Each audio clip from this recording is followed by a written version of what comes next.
bonjour, je suis Claude-Henri Degaille, donc chef de projet IRVE chez Lidl. Je m'occupe des bornes de recharge depuis maintenant 3 ans chez Lidl, Lidl France. On a commencé par une partie exploitation puisqu'on installe des bornes de recharge sur nos nouveaux supermarchés depuis 2017. Donc, tous les nouveaux supermarchés construits sont équipés de bornes depuis 2017, donc on est un des précurseurs dans la grande distribution.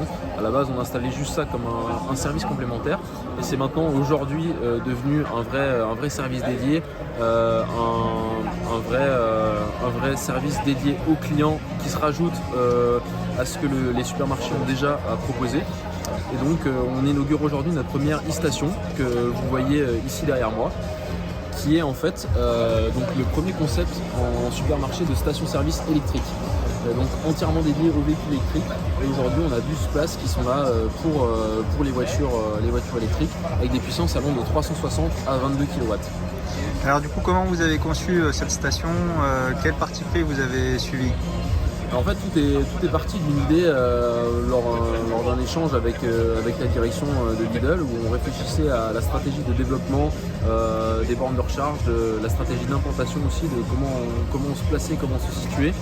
Et en fait, on s'est dit, mais aujourd'hui, Lidl s'est jamais lancé dans les stations de service, donc stations à carburant. Et pourquoi pas, maintenant qu'on devient des leaders de la mobilité électrique, pourquoi pas se lancer dans les stations de service électriques. Et donc pourquoi pas reprendre un peu les codes d'une station-service standard et la rendre électrifiée. Et donc installer des bornes de recharge haute puissance permettant aux usagers de se recharger presque aussi rapidement que dans une station-service pour une voiture thermique. Et reprendre tous ces codes un petit peu et les adapter en fait pour avoir vraiment un gros projet, quelque chose qui a de la gueule en même temps, qui en jette et qui soit 100% fonctionnel, utile et en avance aussi avec son temps. Donc on a travaillé en fait avec différents constructeurs. Donc on va avoir là derrière moi les plus petites bornes qui sont en fait des bornes en courant alternatif qui vont offrir 2 fois 22 kW. Qui sont fournis par DBT. Voilà, qui sont fournis par DBT. Très bien. Après on a les bornes ABB, donc celles-ci ce sont des bornes 180 kW, donc qui offrent soit 2 fois 90 kW, soit une seule fois 180 kW. De dos, on va se rapprocher. Ça permet de... Donc là en fait on a une prise CHAdeMO pour permettre en fait aussi à tous les véhicules de pouvoir accéder à la recharge. C'était aussi une des conditions en fait d'établissement de ces e-stations, hein. C'était de pouvoir permettre la recharge à tous les véhicules électriques, donc allant de véhicules hybrides jusqu'à des véhicules prenant une très forte puissance de charge. Ok, et en termes de signalétique, qu'est-ce que vous avez fait pour vous différencier de la concurrence, enfin vous créer cette station et bien faire comprendre les choses aux clients? Je vois qu'il y a des indications par terre. Voilà, tout à fait. En fait, ce qu'on a fait, venez, je vous invite à passer en face. Alors, premièrement, les indications au sol, comme vous l'avez mentionné, qui donnent la puissance de recharge par place. Donc, on se repère très facilement en fait en fonction de la puissance maximale qu'atteint notre véhicule pour pouvoir se recharger. Donc, il suffit d'aller sur la place qui convient. Et ensuite, on a après sur les numéros de place, on a le type de prise qui peut être utilisé sur la borne en question. Donc là, on a une prise combo CCS par exemple. Là-bas, on va avoir une prise type 2, une prise EF. Et en face, donc, on va avoir la prise CHAdeMO pour le point de charge CHAdeMO de la station. Très bien. Et au toit, donc c'est des panneaux photovoltaïques? Voilà, tout à fait. Panneaux photovoltaïques qui viennent en fait couper l'installation qui est déjà sur le toit. Donc comme le disait la responsable immobilière, on a plus de 1000 m² de surface photovoltaïque sur ce site, qui permet de couvrir par exemple 90% de la consommation électrique du magasin. Donc c'est aussi une volonté de notre part de pouvoir offrir l'énergie, de façon de l'énergie verte, puisque tous les Lidl sont alimentés à 100% en électricité verte. Mais on veut aussi pouvoir s'alimenter en autoconsommation. Et donc on installe des panneaux photovoltaïques sur tous nos nouveaux supermarchés également.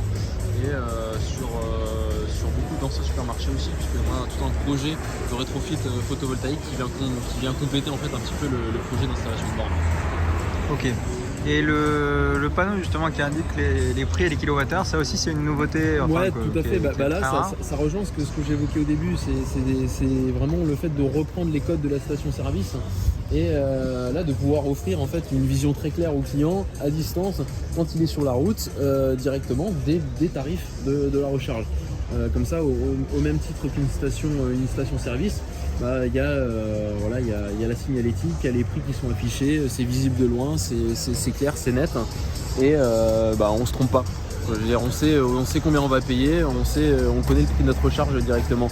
Et en fait, on a aussi voulu se baser sur la tarification la plus équitable possible pour tout le monde, c'est-à-dire une tarification au kilowattheure. On ne voulait pas une tarification mixée à la minute ou autre, qui est pas forcément toujours juste, parce qu'en fait, en fonction de la puissance acceptée par le véhicule, on va avoir du coup on va avoir des tarifs qui vont très vite varier. Donc là, on veut rester sur quelque chose de simple, de factuel, et donc une tarification au kilowattheure.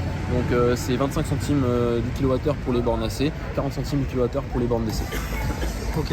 Et par rapport à l'usage de vos stations, vous avez déjà des retours sur vos pilotes, si on peut dire, les premières bornes posées? Alors vraiment là c'est tout neuf, puisque celle-ci elle a ouvert, enfin elle est disponible, elle est utilisable depuis quelques semaines seulement, mais on a une dizaine de recharges déjà par jour, tous les jours à peu près.